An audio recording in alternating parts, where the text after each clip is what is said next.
Guys, what's up? So ayan, good morning. So ito, 9 a.m. in the morning. Yan yung mga time na na maganda pumunta sa gym. Kasi yung iba nakapasok na sa work, yung iba tamad pa, nasa kama pa natutulog. Or lalo na pag umuulan. Kasi pag umuulan, tinatamad yung mga gumising yan eh. So ito ngayon, payo, 9 a.m. para sa akin siguro kasi wala pa nang masyadong tao. Kaya ito, titignan nyo, pakita ko sa inyo, walang katao-tao talaga.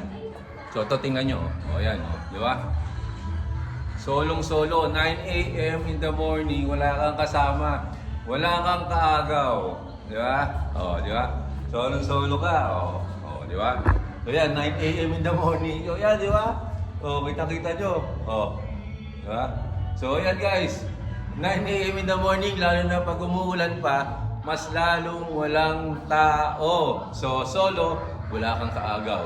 So dito lang yan, di ba?